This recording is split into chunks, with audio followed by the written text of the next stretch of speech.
Berat.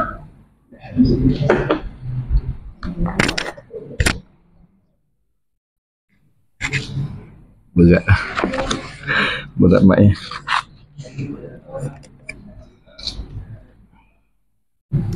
Assalamualaikum warahmatullahi wabarakatuh. Ila syarafin Nabi Mustafa Rasulullah sallallahu alaihi wasallam wa alihi kiram wa ashabil izam syai'ul lahumul Fatihah. A'udzu billahi minasyaitonir rajim. Bismillahirrahmanirrahim. Alhamdulillahirabbil alamin. Ar-Rahmanir Rahim. Maliki yaumiddin. Iyyaka na'budu wa iyyaka nasta'in.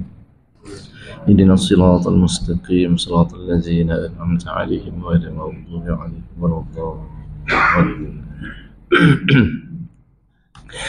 Alhamdulillahi rabbil alamin. Nahmaduhu wa nasta'inuhu wa nastaghfiruh.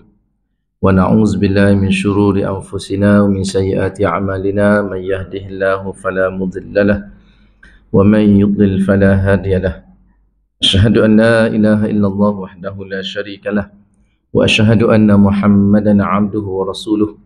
Subhanaka la 'ilma lana illa ma 'allamtana innaka antal 'alimul hakim. Rabbi shrah li sadri wa yassir li amri wa hlul 'uqdatam min lisani yafqahu qawli. Allahumma zidna 'ilma warzuqna fahma. Amin, amma ba'du. Disimulakan pengurusi surau Abbas, Tentang kuasa barisan tuan-tuan imam, tuan-tuan bilal, muslimin muslimat, mukminin mukminat yang dirahmati oleh Allah Subhanahu wa taala. Alhamdulillah, bersama-sama kita merafakkan segala puji dan syukur kita pada Allah Subhanahu wa taala dengan kudrah dan iradahnya dapat sama-sama kita meneruskan pengajian kita ini, iaitu berkenaan dengan 40 hadis akhlak mulia. Dan insya-Allah pada kali ini, pada tahun baru ini, kita sambung pada hadis yang ke-22 insya-Allah dengan tajuk menghargai kebaikan orang lain.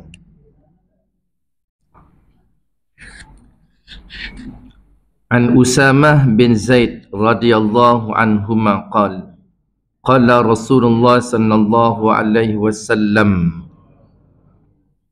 man suni'a ilaihi ma'ruf faqala li fa'ilihi jazakallahu khairan faqad ablagha fis sana. Rawahu Tirmizi. Wa an Abi Hurairah radhiyallahu anhu qala qala Rasulullah sallallahu alaihi wasallam la yashkurullaha man la yashkurun nas. Rawahu Abu Dawud wa Tirmizi. Daripada Usamah bin Zaid radhiyallahu anhu, beliau berkata, Rasulullah sallallahu alaihi wasallam bersabda, siapa yang menerima sesuatu yang baik daripada orang lain, lalu dia berkata kepada orang yang membuat kebaikan itu, jazakallahu khairan, semoga Allah Ta'ala membalas kebaikanmu dengan pahala yang banyak, maka orang itu sebenarnya telah memuji dengan pujian yang tinggi. Ini hadis yang pertama, hadis riwayat Imam Tirmizi. Dan daripada Abu Hurairah radhiyallahu anhu, beliau berkata, Nabi sallallahu alaihi wasallam bersabda, tidak bersyukur kepada Allah Taala orang yang tidak tahu berterima kasih kepada manusia. Hadis riwayat oleh Imam Abu Daud dan Tirmizi. Tuan-tuan, puan-puan yang dirahmati oleh Allah Subhanahu wa taala, hadis yang pertama ini diriwayatkan oleh Usamah bin Zaid. Usamah bin Zaid ini merupakan anak kepada Zaid bin Harithah. Zaid bin Harithah. Ibunya bernama Ummu Aiman. Ummu Aiman ini merupakan adalah hamba kepada bunda Nabi sallallahu alaihi wasallam. Rasulullah sallallahu alaihi wasallam sangat gembira tatkala kelahiran Usamah bin Zaid ini. Sementara ibu dia ni orang suruhan ataupun hamba kepada Aminah, Aminah binti Wahab. Kemudian Usamah bin Zaid, umur Usamah bin Zaid ini lebih kurang hampir sebaya dengan cucu Nabi SAW. Dia baya-baya cucu dia ni, cucu Nabi SAW. Maka Nabi SAW pernah diriwayatkan bahawa Nabi SAW pernah letak Usamah bin Zaid bin Harithah ni sebelah paha kanan kaki Nabi. Usamah duduk sebelah kanan paha Nabi, dan di sebelah kirinya Hasan, cucu Nabi SAW. Sebelah kanan Usamah, sebelah kiri Hasan bin Ali radhiyallahu anhu. Maka Nabi SAW menyebut pada Allahumma inni uhibbuhuma. Ya Allah, sesungguhnya aku ni kasih sayang kepada mereka berdua ni. Wa ahibbuhuma, moga Allah Ta'ala pun sayang juga dan kasih kepada mereka berdua ni. Ini doa Nabi ni. Bagaimana Nabi SAW sayang kasih sama, menjadikan Usamah bin Zaid bin Harithah ni sama sayang macam mana Nabi menyayangi cucu baginda Nabi SAW. Baik. Kemudian Saidina Hasan ni, dia sebut Saidina Hasan ni, dia menyebutkan, kata Saidina Hasan ni wajahnya, rupanya mirip kepada baginda Nabi SAW. Bersemuka tu sama kan. Kadang kita ikut ini muka ni, muka atuk kau lah, contoh kan. Biasa macam tu kan, muka ayah kan betul sebiji kata. Maka Hasan, riwayat mengatakan bahawa Hasan ni muka memang sama muka Nabi. Dan Usamah bin Zaid ini, Usamah pula mirip rupa mak dia, Ummu Aiman. Dan Usamah bin Zaid ni kulit dia gelap sikit lah. Macam tu. Kemudian Usamah ni tuan-tuan mata Allah Subhanahu Wa Taala, ada yang mencemburuinya sebab apa? Akrabnya, rapatnya dengan Nabi SAW. Nabi menganggap dia macam anak sendiri ataupun macam cucu sendiri, kan sebaya dengan Hasan, sebaya dengan cucu Nabi. Maka Nabi rapatnya itu sampai ada cemburuan. Sedikit Usamah, ibarat kita lah, sedikit dia kalau nak bersama mesti dengan dia, macam tu kan. Mesti ada rasa cemburunya. Cemburu ni tidaklah bawa pada hasad, dengki, dendam, tidak. Tuan rasa Allah untung hari dia. Macam tu kan, macam kita kan. Untungnya dia ni rapat dengan orang itu. Macam tu. Kemudian tuan-tuan Allah Subhanahu Wa Taala pada zaman Sayyidina Umar radhiyallahu anhu, masa sama Umar menjadi khalifah, maka Umar memberikan gaji allowance lah kepada Abdullah bin Umar, anak dia. Kalau kita ikut dalam lingkungan sekarang punya rate gaji dalam katakanlah 3K kan, 3,000 gaji dia. Maka Usamah bin Zaid, Sayyidina Umar radhiyallahu anhu bagi gaji dia, allowance dia 4K. Patut kita kan berilah anak kita lebih kan. Ni Usamah ni siapa ni, orang lain ni. Ni Abdullah bin Umar dan anak Sayyidina Umar. Patut bagilah anak terlebih sikit gaji kan, macam tu. Maka tuan-tuan mati Allah Subhanahu Wa Taala, Abdullah bin Umar tanya pada Sayyidina Umar radhiyallahu anhu. Ibnu Umar tanya pada ayah dia, kata, wahai ayah aku, kenapa engkau melebihkan apa lebihnya Usamah bin Zaid ini berbanding dengan Abdullah bin Umar? Anak bin Umar tanya pada ayah dia, apa lebihnya Usamah bin Zaid ni membandingkan aku ni, Abdullah bin Umar, anak sendiri kan, apa lebih dia membanding aku, sehingga kan gaji itu sangat berbeza lah. 1K dia banyak beza lah kan. Maka Sayyidina Umar jawab apa? Zaid bin Harithah lebih disayangi Nabi, dan Usamah bin Zaid adalah anak muda yang disayangi oleh Nabi SAW. Itu lebih dia. Itu lebihnya. Nabi SAW beri kelebihan pada itu, para sahabat pun begitu juga tindakan para sahabat. Sebagaimana mengikut apa yang diperlakukan oleh Nabi SAW. Itu tengok sifat para sahabat yang sangat mengikut itibak mutaba'ah apa yang Nabi buat. Nabi sayang seorang terlebih, maka sahabat pun sayang lebih, begitu juga. Punyalah sahabat ni nak ikut seperti mana apa yang Nabi buat, begitu juga sahabat nak buat. Sangat-sangat nak mencontohi. Kita tak ada kan, nak ikut apa contoh kita buat, tak ada. Sebab itu tuan-tuan Allah Subhanahu Wa Taala, kadang ada orang kan, dia terlalu mengagumi guru dia. Tok guru nak ikut cara apa yang tok guru dia buat, macam tu dia buat. Kadang style tok guru pakai serban, dia pun ikut saya macam tu. Kok terjulur dia jahit ekor pun terjulur kan.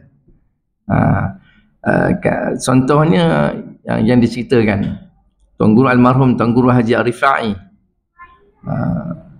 dia sangat menyayangi gurunya Tuan Guru Haji Omar Zuhdi, Pondok Lanai di Kedah. Orang Kedah tahulah ni. Sehingga kan apa yang Tok Guru dia pakai, itu juga yang dia pakai. Tuan Guru Haji Omar Zudi ni suka pakai kain sarung dan baju kemeja. Betul kan baju Melayu? Baju kemeja dan kita baju kemeja kan. Maka Tuan Guru Haji Rifai pun pakai macam tu juga. Sangat mengagumi, menyayangi, mencontohi apa yang guru dia pakai. Dan dia pun pakai begitu. Subhanallah. Tengok dia punya kasihnya, kecintaan tu sampai ikut apa yang dicintai itu buat. Macam tu kan. Maka sahabat Nabi macam itulah. Apa yang Nabi lebihkan pada seorang, maka para sahabat pun akan melebihkan. Walaupun kepada anak sendiri kan. Walaupun pada anak sendiri. Kenapa kelebihnya? Kan dia disayang oleh Nabi. Zaid bin Harisah ni siapa? Zaid bin Harisah merupakan anak angkat Nabi SAW. Itu yang lebih. Zaid bin Harisah ni sehingga kan orang menganggap bahawa Zaid bin Harisah, Zaid bin Muhammad. Sehingga kan menganggap begitu. Sehingga tu ayat Quran tidak boleh anak angkat tu dibinkan kepada bapa angkat. Punyalah orang menganggap kan Zaid bin Harisah itu merupakan Zaid bin Muhammad, anak Nabi. Nabi sayang kasih pada Zaid bin Harisah ni. Maka anaknya Usamah bin Zaid pun begitulah juga keadaannya. Baik, dalam sejarahnya Usamah bin Zaid pernah meminta kepada Nabi SAW untuk menyertai perang Uhud. Tapi Nabi tak bagi. Belum sampai umur, tak cukup lagi. Budak lagi. Maka dalam peperangan Khandaq, Usamah bin Zaid pun minta juga kepada Nabi SAW untuk menyertai peperangan. Dan Nabi SAW membenarkan. Sebab umur tu dah menjangkau lebih daripada 15 tahun. Kan? Usia kena kau cik bana 10 tahun, tak boleh lagi perang. Di umur 15-16 tahun dah nampak kematangan. Boleh join peperangan.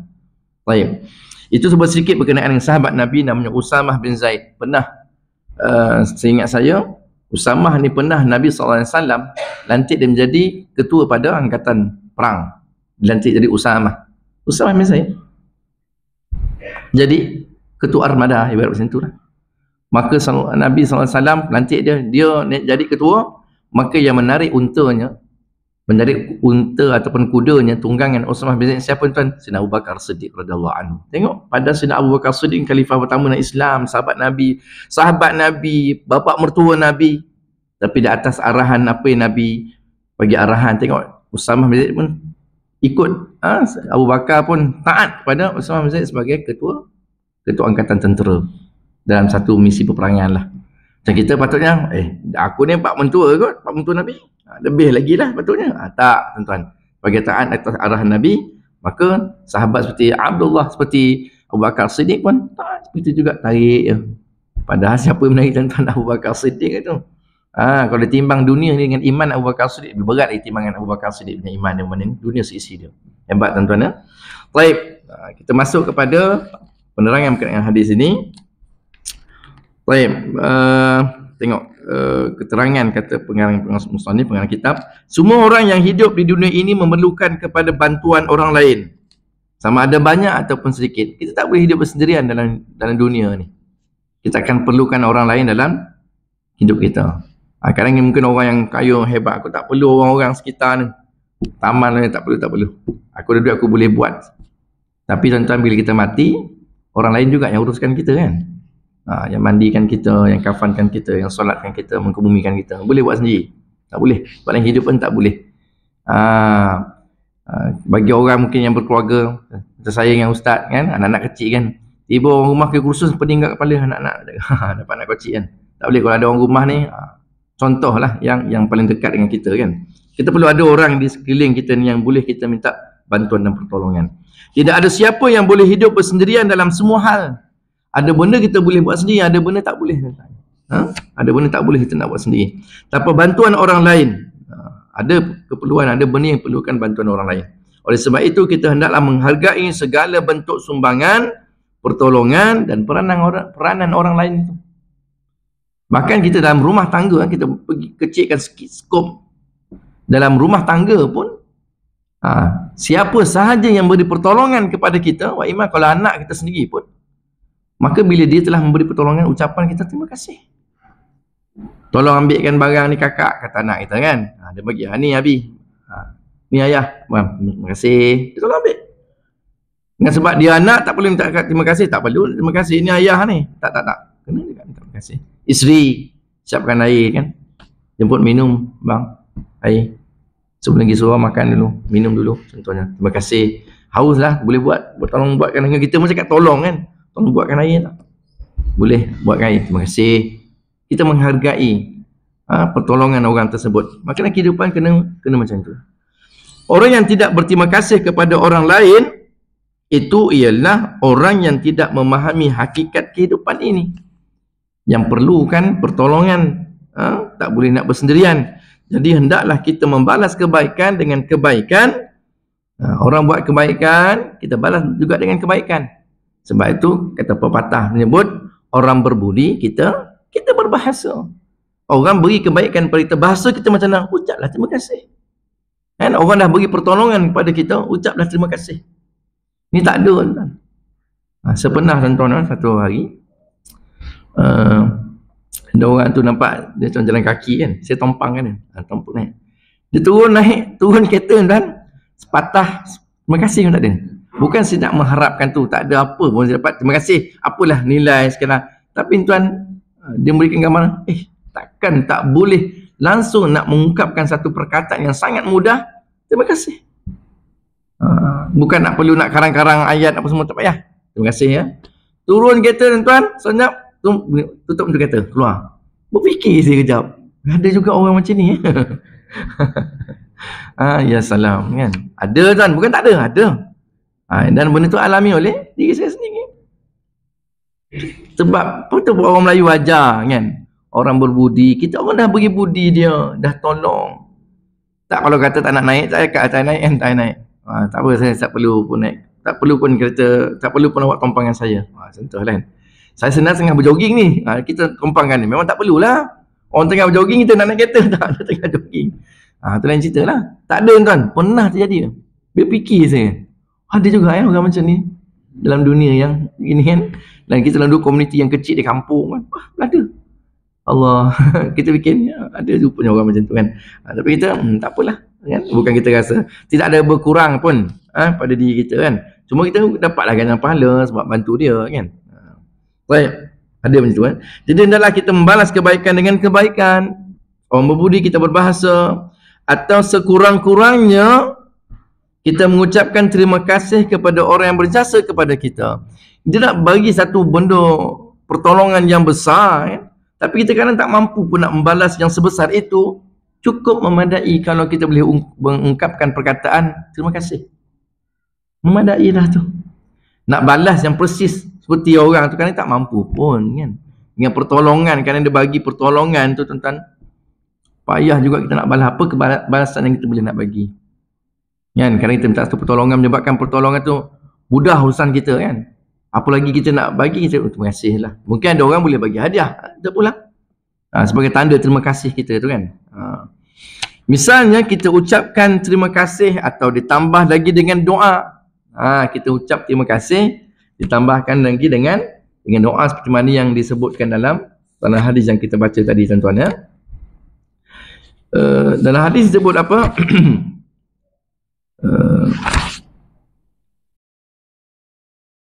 Siapa yang menerima satu yang baik daripada orang lain, lalu dia berkata pada orang yang buat kebaikan itu, jazakallahu khairan. Semoga Allah Ta'ala membalasnya khairan dengan kebaikan. Semoga Allah Ta'ala membalas apa yang kau buat ni, pertolongan yang kau bagi itu dengan kebaikan. Kita nak balas tuan-tuan tak mampu. Dengan waktu begitu juga nak dibalas, kita tak dapat terbalas. Maka apa ucapan yang terbaik sebagai yang boleh kita ungkapkan, terima kasih ni dia sekadar ucapan terima kasih sajalah. Tapi bila kita sebut jazakallahu khairan, itu lebih besar lagi nilai daripada thank you, terima kasih. Lebih besar lagi.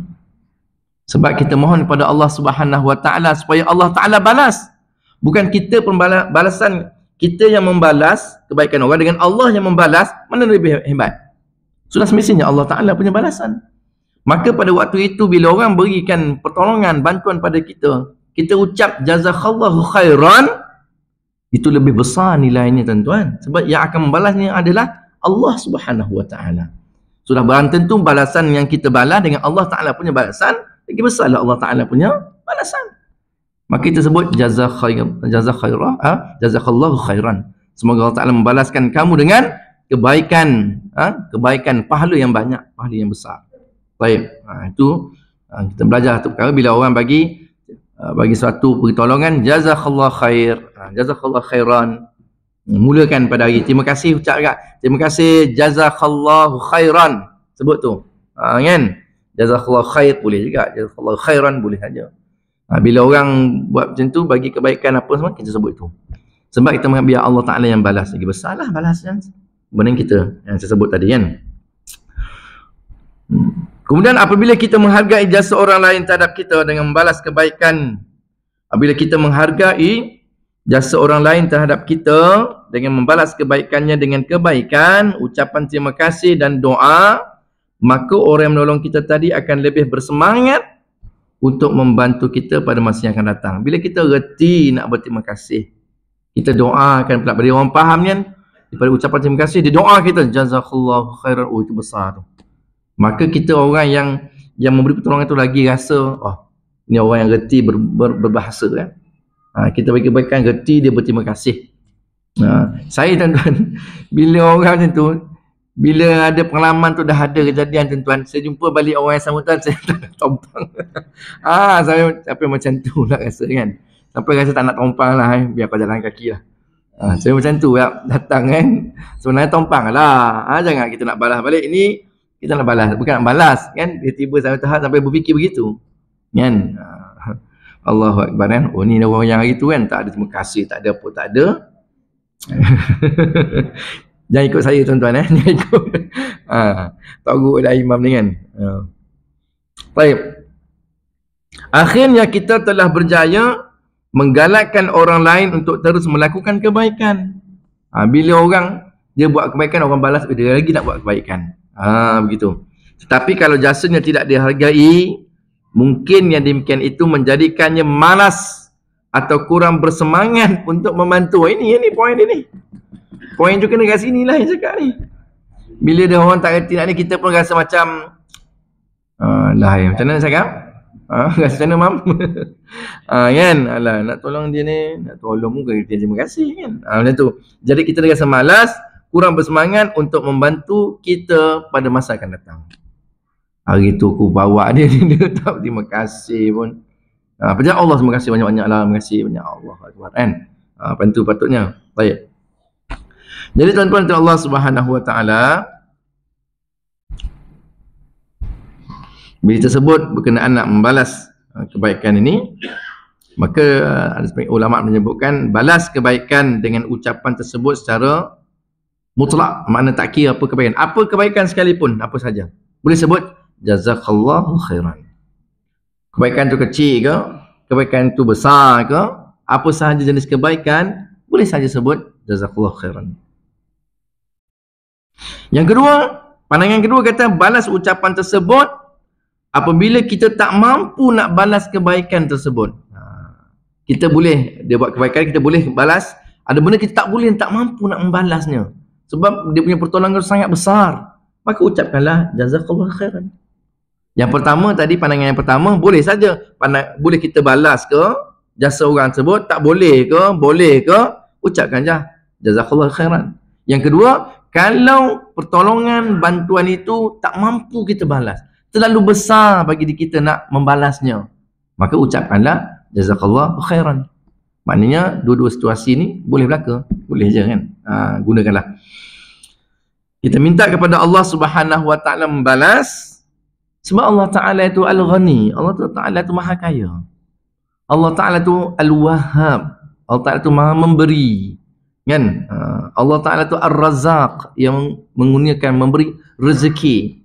Allah Taala itu tidak ada kekurangan ya, sifat-sifat sempurna kan bagi Allah Subhanahu Wa Taala. Biarlah Allah Taala yang membalasnya. Bahkan balasan Allah Ta'ala sudah barang tentulah berganda-ganda balasannya bila Allah Ta'ala memberi balasan kepada seseorang hamba tu.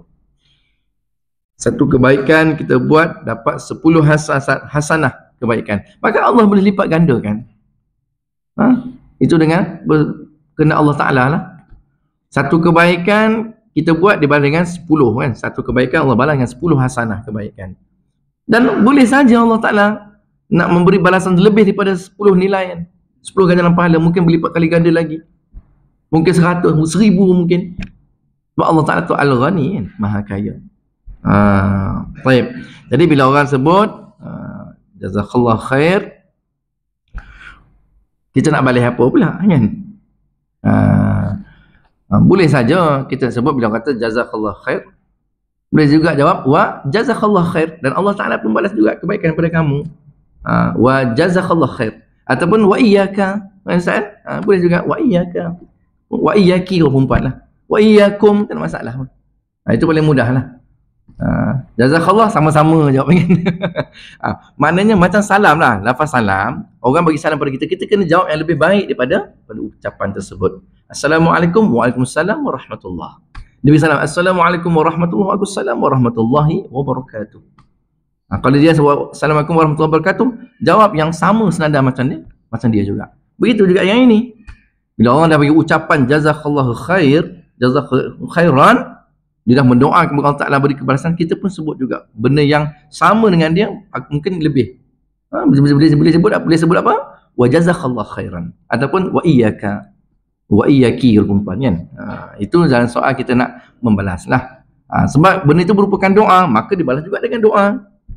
Didoakan kebaikan kepada kita, kita doakan juga kebaikan pada orang itu. Orang berbudi, kita berbahasa. Baik. Jadi tuan-tuan mati Allah Subhanahu Wa Taala, ini dia hadis yang sangat simple, tapi bila kita amal, praktiskan dalam kehidupan kita, dia sangat besar nilainya kan. Ungkapan tu yang sangat mudah, tetapi punya satu benda yang sangat besar nilainya kan, ganjaran pahalanya, manfaat yang kita perolehi kan. Baik. Ini hadis yang ke-22 berkenaan dengan membalas kebaikan orang lain terhadap kita. Baik, banyak masa lagi yang ada ni. Kita terus masuk juga pada hadis yang ke-23. Laju kan. Tahun baru ni dah semangat ni macam sikit. Selalunya satu pertemuan satu hadis je. 2 hadis insya-Allah halang ni. Menghormati, tajuk dia. Hadis yang ke-23, menghormati yang tua dan mengasihi yang muda. Dalam kelompok depan saya ni ada yang muda, ada yang otai. Tak ada yang tua, yang otai ada kan. Baik. An Amr bin Shu'aib an abihi an jaddihi radhiyallahu anhum qala Rasulullah sallallahu alaihi wasallam laisa minna man lam yarham saghirana wa ya'rifu syarafa kabirina. Rawahu Abu Daud wa Tirmizi. Daripada Amr bin Shu'aib, daripada ayahnya, daripada datuknya, jaddihi, datuknya, beliau berkata telah bersabda Rasulullah sallallahu alaihi wasallam. Nabi kata apa tuan-tuan? Laisa minna. Dahsyat.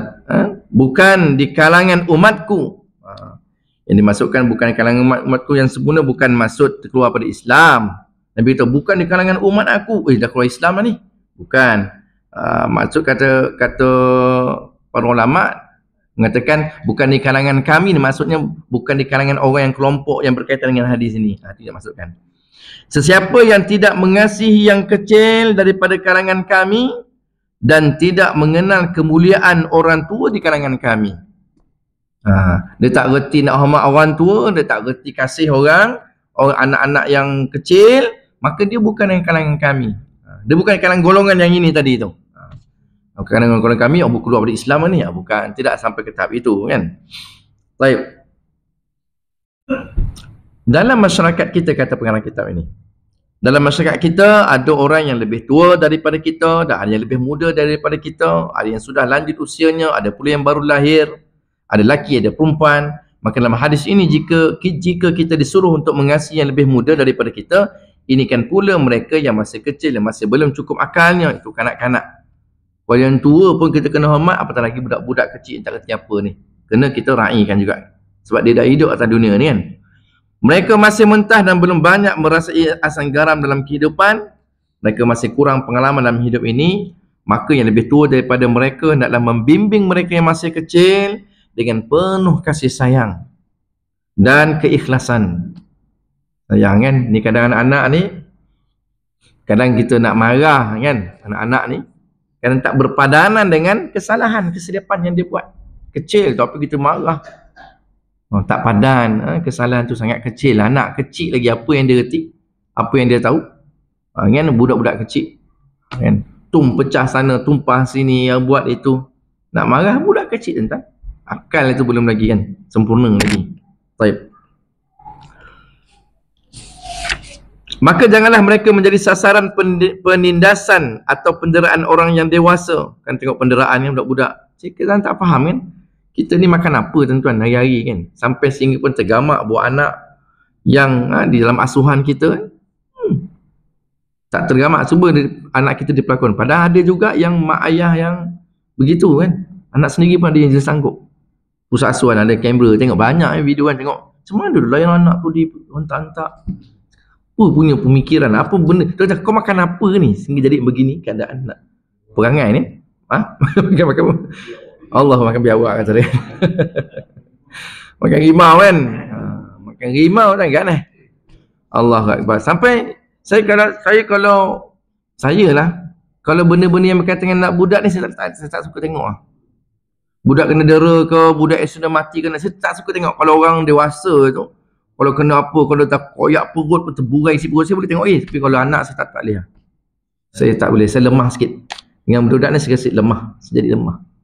Tengok budak kena dera, ada masuk, macam-macam lah. Yang kematian ada sampai kena, macam-macam lah. Saya tak boleh dengar macam kes hari tu kan. Dengar pun saya dengar perkataan budak-budak kanak-kanak, seorang kanak-kanak, saya tak boleh dengar lah. Jatuh bangun terempat, macam-macam. Dia jadi macam, kalau orang dewasa tu bukan kata kita ni, tapi kita boleh terima lagi lah, dah besar dah apa. Kalau budak-budak ni rasa lemah dengar. Itu saya lah. Mungkin tuan pun mungkin serupa ataupun sebaliknya lah. Manakala yang lebih tua daripada kita pula disuruh menghormati mereka kerana mereka lebih berpengalaman dan lebih banyak merasai asam garam dalam kehidupan. Saya tuan-tuan mati Allah SWT suka duduk dengan orang tua ni. Kadang kan dengan usia saya kalau nak duduk mungkin duduk dengan Ustaz Kai, umur beza tak jauh pun sama Tapi suka orang lebih otak, orang kalau tak minum petang kan, minum teh kan, pergi ikut. Ni semua umur 70. Duduk kita yang muda sikit kan. Sembang cerita pengalaman kehidupan mereka kan. Mereka lebih lama lagi hidup kan. Sekarang kehidupan tu mereka lebih lagi. Kita ni pun nak membesarkan anak, mereka ni ada cicit dah. Anak-anak semua dah besar dah, itu lagi banyak pengalaman. Suka. Walaupun mereka ni mungkin tidak berpendidikan tinggi kan, tapi mereka ni cerdik dengan universiti kehidupan. Kehidupan ni ada universiti yang mengajar mereka jadi begitu. Matang dalam bertindak, sabar dia. Kadang-kadang tuan-tuan macam Allah SWT bila kata kita kadang-kadang ni orang suka, jenis suka biasa masyarakat tuan-tuan. Suka komplain, suka itu, suka ini. Kadang kita tak terlepas. Kan saya sendiri pun lah. Ada yang orang kata, tak kena itu, tak kena kan. Kadang kita jadi patah semangat kan. Saya kata nak berhenti lah jadi imam macam ni. Imam sini ada kosong, imam sini. Saya kata macam tu kan. Tapi di kalangan ada jemaah kata kan, dia bagi motivasi. Jangan ustaz. Kalau ustaz lah terima ataupun termakan dengan apa orang cakap tu, ustaz kalah sebenarnya kata. Ustaz dah kalah dah. Ustaz mengajar orang, ustaz macam ni. Dengan macam ini pun ustaz kalah, habislah. Ustaz duk mengajar orang, habislah. Wah, dia cakap macam tu. Naik semangat di sebelah kan. Tak tadi berhenti. Sampai tahap saya macam tu. Sampai kadang biasalah orang kan. Kadang saya kata kat imam tu, letak jawatan lah mam macam ni. Semua pun tak kena kan. Pedulikan dia kata. Pedulikan. Satu itu ayat dia. Pedulikan kata. Dan semangat kita pedulikan kan, saya pun naik semangat balik. Ada tak kena tuan-tuan. Macam kerana saya keluar mengajar pun ada orang keluar sana keluar sini dia kata. Padahal kita dah siap jadual kan. Macam malam ni bukan jadual saya bertugas, tak ada imam lain yang bertugas. Saya akan mengajar ada jadual saya tertentu kan. Kita buat jadual pun lain kali tanpa jadual besar-besar, aku tengok jadual kat mana. Ni bukan dia punya jadual, dia boleh keluar. Saya macam tu sekali. Ada isu saya mengajar pun ada isu. Dia kata keluar sana keluar sini, imam tak ada semua. Bukan jadual saya kata. Kita ada yalah. Tapi isu sebab saya kata saya dengan imam yang lain tak ada masalah. Yang lain ni menjadikan itu sebagai satu masalah. Jadi semangat bila bercakap sembang dengan orang totai ni, orang tua. Kan dengan Bilal masjid saya tu kan, anggap saya ajar sendiri kisah kan. Cakap kalau ustaz ni kalah ustaz dah. Ustaz dah kalah. Kau tengok kau nak compare perjuangan orang dulu kan nak sebarkan agama lagi payah kan, lagi pengorbanan yang besar. Ini sekadar orang cakap, tak kena pun. Nabi kena baling batu berdarah kan? Orang nak menyampaikan dakwah Islam tu sampai hidup dan matilah di pertarungan kan, nak sebarkan agama Islam, nak sebarkan kedatangan tanah Melayu ni kan. Di sini naik sampan, naik apa, boleh lemak. Dulu mana ada kemudahan nak sebarkan Islam ni, semangat mereka itu. Kalau beginilah kalah. Ustaz dah tewas, ustaz dah kalah sebelum berperang. Ayat tuan kita jadi macam Allahu Akbar. Lepas tu barulah cuba orang tua tuan dia tu dia cakap dia, kalau kita ganggang kita, dia orang memang macam tu, berhenti je kan. Kalau level kita dengan umur dia ni panas juga kan, berhenti je, senang cerita. Buat apa nak pening kepala kata. Jadi jemaah lagi senang, nak datang boleh. Kalau orang sama bagi kita, dia macam tu kan, dia bagi noktah terus je. Tutup buku. Tapi sebenarnya satu ni lah kerugian lah, kita tak boleh nak kan, ada khidmat lain yang rugi dah tersudut. Macam kan, itulah dia. Baik, sekiranya berlaku kesepaduan antara tenaga muda, tunjuk ajar daripada kalangan yang lebih tua, yang lebih berpengalaman, maka akan lebih mudah untuk mencapai satu tujuan. Contoh mudah tuan-tuan, macam kita kan, kalau kita orang pengalaman dengan orang muda nak mencebur satu, tak kisah apa-apa. Contoh ni, nanti korban nak sembelih lembu lah umpamanya kan. Kerana kita orang muda tak apa-apa nak pandai. Kalau orang muda ni ada cara dia, nak tumbangkan lembu, ada cara dia. Tali ni letak sini, tarik sini, tentak jatuhlah lembu tu. Dia punya pengalaman tu. Tak ada belajar kat universiti ni. Cara tumbangkan lembu ni, UAE dia. Mana ada. Kan. Tapi pengalaman tu. Lembu ni macam ni dia boleh atur, tali ni kena terbelit, senang. Kita ni kadang orang muda berempang-empah 15 orang kerja seekor lembu tak tumbang-tumbang. Orang tua senang, dia tarik sini tarik ni dah tumbang dah. Orang tua tu pengalaman dia. Itu kita nak belajar dengan mereka ni. Itu contoh lah yang sangat signifikan dengan ada pada kita pada hari ni. Baik. Jadi tuan-tuan Allah Subhanahu Wa Taala nak sebut juga di sini juga cara kita menghormati orang tua lah. Sebab ada benda kalau kita anak-anak tu kita sayang kasih. Sebab tu seorang sahabat Nabi namanya Al-Aqra' bin Habis, satu hari dia nampak Nabi SAW sedang merangkul ataupun peluk cucu dia kan. Sayang Nabi pada cucu dia. Maka Al-Aqra' bin Habis ni kata, aku ni 10 orang anak, aku tak pernah buat macam ni ya Rasulullah. Tak pernah. Nabi kata, man la yarham la yurham. Masa pun tidak mengasihi, dia tidak akan dikasihi. Kita peluk anak kecil waktu kecil kan, dah besar, salam situ salam. Ya nak pergi salam dah.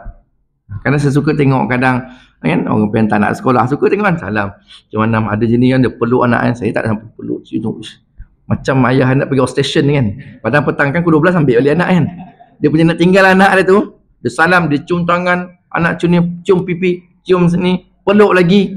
Ayah nak pergi outstation, tak, pukul 1 kan ambil anak kan. Dia punya sayang kasih kita nampak, oh ini memang kat rumah ni memang ni lah, nampak anak tu macam sangat bahagia kan. Ada orang tu kata, okey, kata tu kan, bunga tinggal anak. Allahu Akbar kan. Okey. Seseorang tanya pada Nabi sallallahu alaihi wasallam. Seorang tanya pada Nabi tentang amalan yang dicintai oleh Allah Subhanahu wa taala. Banyak tentang amalan. Maka seorang ni tanya kepada Nabi, ya Rasulullah, apa amalan yang apa? Amalan yang dicintai oleh Allah. Allah suka amalan apa? Yang menyebabkan Allah cinta pada seorang itu. Pertama Nabi kata apa? Solat pada waktunya. Solat pada di awal waktu.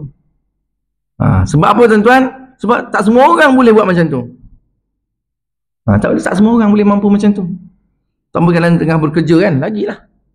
Ustaz ada kelas kan, kadang masuk tapi tengoklah. Kadang waktu break tu Zuhur, kadang awal contohnya kan, petang asar kan, kadang kelas pukul 5, asar 4.35. Orang ada azan, kita duduk kelas lagi, tak apalah, ada urusan kan. Tapi kita nak betul, nak terus berada, bahkan menunggu waktu solat, tunggu Datuk dalam masjid, tunggu waktu solat, orang azan kita dah ada kat sini, subhanallah. Bukan satu benda yang payah. Allah sayang orang ni. Orang kan, sebab apa?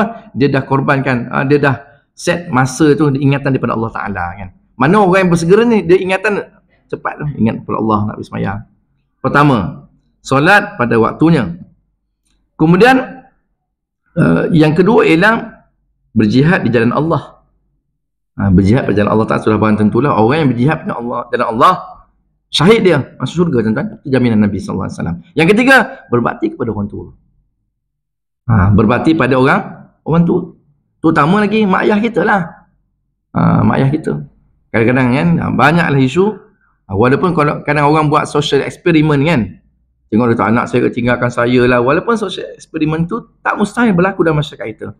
Ada kes dia tinggalkan ayah dia dekat bus stand, dia kata nak jemput, tak jemput. Dia tinggal kat sini, bawa beg semua, nanti dia kata dia datang apa, dia tinggalkan sini bus stand. Orang tu tunggu je. Ada, wah, dan seorang khabar ke apa tak, cerita pun tak ingat saya. Ada kan? Tunggu anak ni, dia kata nak ambil, kata dah. Ambil. Dia tinggal macam tu. Ada. Bahkan ada orang kalau mak ayah yang sakit, kadang kan, dia bagi mak ayah duduk kat belakang, bilik belakang duduk kan. Tak bagi keluar, ni kan duduk dalam bilik ni. Senang nak pergi tandas. Duduk bilik yang kecil sikit, senang nak urus. Duduk bilik kecil orang tua tu. Panas. Kan? Dia sedap tidur, bilik aircon, bilik apa. Ada saya jumpa tuan-tuan, macam Allah SWT, ada orang tu, ayah dia sakit, dia duduk rumah kampung, jadi susah sikit nak pergi bilik air. Buat bilik air, ada panas rumah, pasang aircon, buat bilik air betul, buat bilik baru. Ayah ni sakit ni, senang dia nak keluar, dia tak payah pergi dapur. Rumah kampung tuan-tuan, bilik air tu dah satu kat dapur. Tak ada kat depan dah. Kita sekarang bukan, dalam bilik tu ada bilik air kan. Orang kampung tak ada, kampung bilik air tu dah belakang satu. Jadi dia buat bilik air tu, bilik lain, ada bilik air baru, ayah dia duduk situ senang. Ayah tak payah nak pergi dapur, tak pergi nak apa, duduk je sini. Nak bilik air, ni bilik air. Buat bilik, panas, pasang aircon. Macam tu tuan-tuan. Apa lagi? Ayah nak apa lagi? Apa lagi yang boleh diperlukan? Bukan kata ayah susah lah. Daripada bilik ni kan bersepah, bilik duduk belakang lah senang. Dekat bilik air, bilik store duduk kat tu. Itu kan sepatutnya tidak begitu berlaku tuan-tuan, macam Allah Subhanahu Wa Taala. Kemudian ini dia benda yang Allah Taala cinta, yang kasih, berbakti kepada orang tua. Bahkan itu yang dituntut oleh agama pun, Quran pun menyebut begitu. Bahkan kita nak berbicara pun ada hadap dengan orang tua. Ini dia bukan perkataan, kalau dalam Quran fala taqul lahum uff, sebut perkataan tentu pun durhaka dah kan, dosa. Apatah lagi mak ni tahu tak, ayah ni tahu tak. Wa yazubillah min zalik. Sebab tu saya ada dengan satu ceramah, dia kata anak dia kira durhaka, jangan sampai mak ayah tu ada satu perasaan dalam diri dia. Dia kata kalau aku tak buat macam ni, apalah kata anak aku nanti. Dia takut anak dia marah kat dia. Berdosa dah anak, walaupun anak tak cakap yang kasar, tapi dengan kalau kata nanti kalau aku buat macam ni anak marah, nanti apalah kata anak aku nanti. Sampai kalau macam itulah ada dalam pemikiran dia, seorang tua, seorang ibu apa, kalau macam ni lah apalah kata anak. Dia nak risaukan kata anak dia ni. Kan kau kena marah ke? Berdosa dah anak. Hati-hati tuan-tuan kan. Kita takut kan, khawatir kadang ada perasaan itu kita tak sedar boleh mengguris. Kita tak, benda tak nampak kan, dalam disimpan. Kadang kehidupan, kenapa kita ada masalah yang bertimpa-timpa, tak ada penyelesaian, ada benda saja yang tak settle, cek balik tuan-tuan. Tengok makanan kita ni, makanan yang macam mana. Kalau kita asyik masalah, yang ada masalah tak settle, macam-macam problem dalam kehidupan itu semua tak kena. Gelisah, kehidupan tak tenteram, cek. Ada beberapa perkara kena cek. Pertama, makanan kita. Yang kedua, dengan mak ayah. Semayang, macam mana kan? Dengan jiran, tangga, ada tak kita buat menyakiti orang sekeliling kita? Di antara itulah mak ayah kita. Ada tak kita sakiti, pernah menyakiti hati dia? Terguris perasaan ke? Tuan-tuan, kadang mak ayah dia dah keluar air mata kan, menangis kan? Sebabkan kita kan, bukan kata penuh hati, sampai keluar air mata, ada tuan-tuan.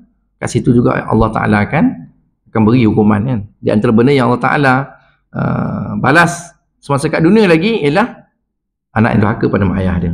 Kat dunia lagi akan dibalas kan. Sebenarnya pergi satu tempat tuan-tuan, saya nampak ada orang tu macam konsumen lah. Gila sana sini, pakai macam ni. Saya tanya kan kat orang kat kawasan tu, dia ni siapa? Oh, dia ni dulu kerja macam ni, kata. Kerja bagus lah kan. Asal dia macam ni? Dia duduk dengan mak dia ni. Dia kat situ. Wallahu a'lam bissawab. Kita tak tahulah ujung pangkal cerita benar ke kan, tak benar ke. Semua orang cakap macam tu. Dulu dia kerja bagus dia ni, tapi sebabkan dengan mak dia macam apa sikit, tak tahu jadi macam ni pula dia. Kadang tak mustahil benda tu boleh berlaku kan. Benda yang Allah Ta'ala akan bagi balas masa kat dunia, bukan di akhirat lagi. Di akhirat petah lagi kan. Di dunia Allah Ta'ala akan balas adalah membuat durhaka kepada mak ayah. Apa lagi tuan-tuan adab kita? Tidak memandang orang tua dengan pandangan yang kasar, pandangan yang apa, macam kita tak cakap tapi pandangan kita, mak kita tahu kita tak suka. Dosa kan. Kita tak cakap lagi. Mak ni janganlah macam ni, susah lah. Dia tak cakap, tapi pandangan tu je mak dia dah tahu dah, pun berdosa. Baru pandang tuan-tuan, boleh cakap lagi. Kemudian tidak meninggi suara dan berkata kasar saat berbicara dengan orang tua. Al-Quran sebut tadi dah. Dia meninggikan suara, cakap kuat itu, kalau mak tak dengar tu lain cerita. Kan? Dia tak dengar, terpaksa kita cakap up volume tu sikit kan. Ni baru sampai ni, baru sampai. Tak dengar kan? Dia kata kan. Baru sampai kan. Dengan kita tinggikan suara dengan tujuan untuk nak hina ke, beza tu. Itu yang kedua. Yang ketiga, di antara tanggungjawab, benda yang kita boleh cara menghormati tua, tidak memandang orang tua dengan pandangan yang tak elok, tidak meninggikan suara, selalu meminta redha orang tua pada setiap urusan. Semalam hari tu saya pergi sekolah menengah. Ada baca Yasin solat hajat untuk budak SPM. Saya ceritalah pengalaman saya dulu kan. Ada student telefon malam ni, telefon, Assalamualaikum Ustaz, dia kata, saya ni nak PSA, nak exam, saya dah baca sejam dah ni, dia kata. Sejam dah saya study, baca, tak masuk langsung, satu benda tak masuk. Saya gelisah, besok nak exam. Satu benda tak masuk, saya dah baca banyak kali ulang semua kan, tak ingat, langsung keluar, dah habis sejam, dia macam, tak ada benda yang dia boleh dapat. Dia rasa nak buat macam mana, dia dah macam nak nangis lah. Kan? Macam mana saya nak buat ni? Kau dah nangis, tuan-tuan tahu lah siapa yang tipu ni, kau dah nangis lah. Kan? Tak apa, tak nangis kita. Okey. Saya kata pertama, di antara benda yang kadang kita susah nak masuk benda terhalang ni, sebab dosa lah.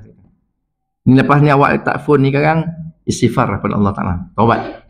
Istighfar 100 kali, saya kata. Kemudian awak nak exam ni, awak ada cakap dengan mak awak tak? Mak ayah beritahu tak ada awak nak exam semua minta redha? Tak ada. Lepas ni sekarang, telefon, cakap, mak esok adik ke akak ke abang ke saya nak exam, doakan saya mak, redhakan segala benda ni, minta yang tu. Kemudian saya bagi tips lain lah supaya ingat sebagainya. Lepas tu selang berapa lama tempoh tu jumpa balik kan. Macam mana? Okey, boleh baca masuk, saya kata. Alhamdulillah, dia kata. Sebab ustaz cakap tu, saya buat lah. Lepas saya telefon, saya istighfar sungguh-sungguh, taubat kepada Allah Ta'ala, dosa-dosa, saya telefon mak saya. Kata, mak, besok saya nak ambil PSA ni. Tolong mak doakan saya minta maaf banyak-banyak mak, kalau ampun saya kalau ada salah silap. Yang mak tak apa, mak dia kata okey, tak ada apa pun, mak maafkan. Lepas tuan-tuan, kemudian saya bagi ada doa-doa dan amal kan. Lepas tu dia kata saya baca, apa yang saya baca di exam, saya dapat jawab apa keluar balik apa ni yang saya baca, dia kata. Itu pengalaman peribadi lah. Itu benda tak mustahil tuan-tuan, kan terhalang benda itu. Urusan pekerjaan kita tak ada masalah, rupanya kita ada menyakiti hati mak kita, tak sedar. Minta ampun telefon, hello, Assalamualaikum mak, kau tak dapat nak balik kan, saya ada salah. Dan benda pernah berlaku pada diri saya sendiri tuan. Ini cerita real story ni. Tapi nak cerita macam tak tahu nak mengaibkan diri ke, wallahualam lah. Tapi kalau sekadar untuk iktibar tu mungkin lah kan. Saya selalu cerita kalau kata ibu apa, saya akan ceritakan benda ni. Sebab benda tu berlaku kat diri saya sendiri. Satu hari, ada satu nak buat majlis di rumah mak saya lah di kampung. Jadinya, masa tu majlis akikah anak saya. Nak buat majlis, dia tu ada sikit, bukan seperti saya faham, dia ada isu lah, orang tu ni dia ada idea dia sendiri kan, untuk majlis tu kita nak buat macam ni, dia nak buat macam ni. Dia kata, mak kan elok kalau macam ni, saya kata. Saya sampaikan jadi macam tu. Kan elok mak kata, buat macam ni, kan elok macam ni, kan macam ni, saya kata. Kalau macam ni mak lagi bagus, lagi senang nak ni, saya kata. Dia jadi macam tu, kita tak sedar tu, kita cakap tu, tak tahulah terasa ke hati orang tua ni. Lepas tuan-tuan, Imam kata terasa. Dan tu mungkin lah, mungkin. Lepas tu apa tuan-tuan? Lepas habis saya masuk di perbincangan tu dapur. Wife, Zaujah pun ada kat dapur. Dia kata macam, abang cakap macam, dia perasan lah saya cakap macam tu kan. Agak saya tak pernah cakap meninggi, tak ada. Tiba waktu tu agak ni sikit kan. Persiapan tu nak ni malam kawan orang nak ni datang. Saya agaknya lah kan. Nauzubillah min zalik. Lepas tu saya masuk bilik kan. Saya masuk bilik saya dah macam apa, tiba saya tak boleh, kaki saya tak boleh berjalan. Kaki saya tak boleh jalan, saya tak boleh angkat. Saya berdiri, saya jatuh. Suddenly kata orang putih kan, tiba-tiba saya berdiri kan, saya jatuh balik. Saya berdiri balik, saya jatuh. Balik saya jatuh. Saya panggil orang rumah, kenapa bang? Kata, kaki tak boleh berdiri, tak tahu sebab apa ni kan. Saya berdiri tak boleh, saya pegang katil sampai macam tu sekali, macam saya pegang kaki, saya berdiri balik jatuh. Ya Allah, apa hal kaki ni? Nak stroke ke? Macam-macam fikiran. Ya Allah, apa semua kan, saya pun dah Macam ni kan, malam ni nak majlis dah, majlis kita sendiri, nak panggil orang datang mahaban lah apa semua. Sudah risau. Sekarang tu dia tu orang rumah kata, dia tu panggil mak saya kan. Panggil mak saya, tu mak kata, kenapa ni mak dekat? Tak tahu kaki tak boleh jalan semua. Mak saya pergilah, saya pergi rumah orang sebelah minta minyak urut lah, semua sapu kat kaki. Dia tu kata, isteri saya kata, dia kata tadi saya perasan, dia kata abang masuk kat dapur dia, abang dia cakap macam agak tinggi sikit suara dengan mak. Ya ke sekarang tu? Ada.